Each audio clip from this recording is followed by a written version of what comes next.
learning faster and staying focused longer, getting into a state of flow and being more productive, that's something I think a lot of people aspire to. I know I certainly do. But how do we do it?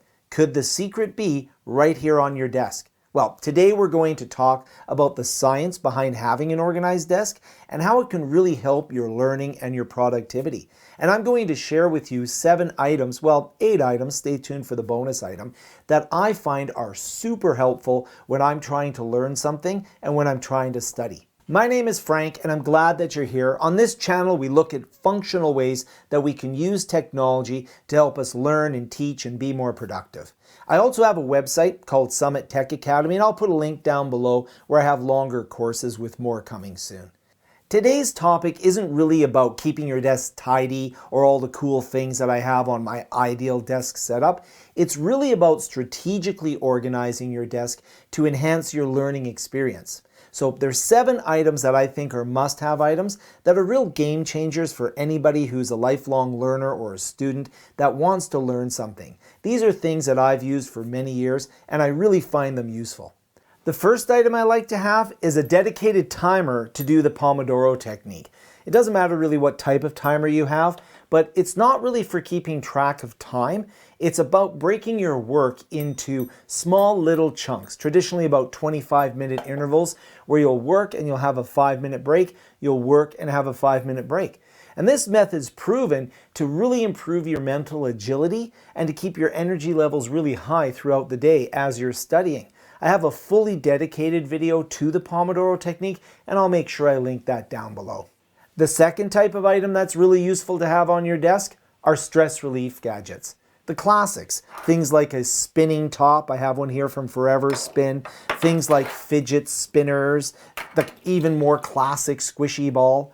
All of these are a way to help you physically release stress, and they can help you maintain focus by doing that. They're small tools that are not just toys. They're essential for keeping your brain relaxed and ready to absorb new information. Best of all, there's a whole variety of different ones that you can get, so you can get something that you enjoy interacting with and that can help you study and learn more effectively. The third item that can really help you if you have it on your desk is a book holder. A book holder is going to allow you to not just have a comfortable way to read books, to keep a book open on your desk so that you can take notes and such, but it's also going to allow you to avoid getting neck strain if you're looking down at a book that's lying flat on your desk.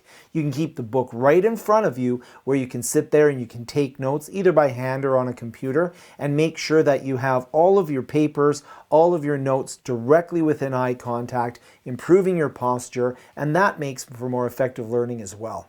The fourth item I like to use is very similar to a book holder. It's a phone holder. So I can take a phone, I can put it onto the phone holder in different orientations, and similar to this would be a tablet holder. It's a huge part of the learning arsenal that you're building because having your phone positioned upright makes it easier to glance at notifications or use learning apps. You could follow along with a tutorial video if you have that next to you as well. So there's a lot of good reasons to sort of put your phone into a position where you can interact with it and where you can use it more effectively. The key there, though, is don't let the phone distract you from learning. If you're using it effectively as a learning tool for reviewing notes, watching videos, or using a learning app, then a phone holder is a great way to keep it right there on the desk. Another item that might wind up on your desk but accidentally is a cat. So if you have a cat, that cat's eventually going to be on your desk. This will not help you study better. This will not help you concentrate, but it is darn cute to have a cat that visits you while you're studying. Okay, so although my cat Blossom was a bonus and did interject herself into the video, that wasn't the bonus I was talking about earlier. That's still coming up. Let's get back to the list of the different things that I like to use in order to study and learn more effectively that I think you could use as well. So the fifth item that I have on my list is an absolute classic. It's a notebook and a pen. But there's a little bit of a twist to the notebook and the pen that I use. In my case, I like to use a Live Scribe pen. This is a pen that allows me to take handwritten notes, but it immediately digitizes them for me. And that's a great way to have the handwriting tactile feel of taking notes, the ability to take quick notes, but then still having those conveniently digitized. Now you don't need to have a LiveScribe pen. I have a whole video on the LiveScribe pen, which I'll link to in the description below. You can just use a regular notebook and a regular pen, but having some way to take a handwritten note is something that I always like to have at my disposal when I'm studying. So I always make sure that I have a notebook and a pen on my desk available to me. Item number 6 for the desktop is something that may seem optional to some folks, but in my case, I absolutely have to have this. It's absolutely mandatory for me, and that's a drawing tablet. Here I have a NearHub drawing tablet, and the reason I like this tablet so much is because I can use a stylus with it.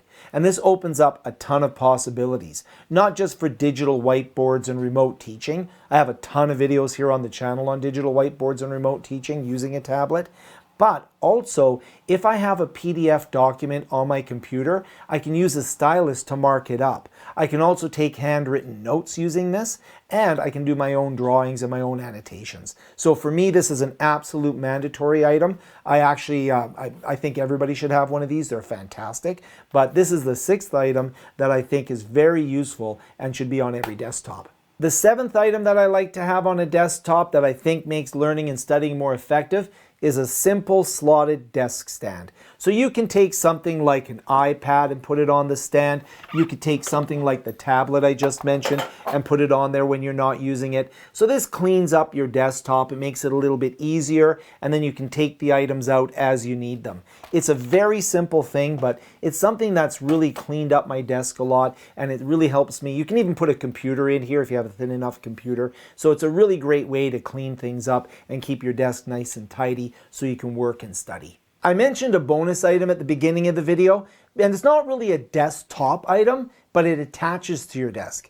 It's a monitor stand. So I have a NearHub monitor stand that allows me to attach 2 monitors onto my desk without having them sit on the desk. And what this allows me to do is take the monitor, have it at eye level, reduces my neck strain, better posture, and it's really a great way to be able to have my monitors visible to me in a much more ergonomic way without having to take up any desk space. So I really like the NearHub monitor stands. I actually have an unboxing video where I unbox the dual monitor version, and I think it's quite good. Optimizing your physical space can help you optimize your mental space. What tools do you use for your desktop? What are the things that you find indispensable that you want to share? Comment down below, let me know, subscribe and like, and we'll see you in the next video.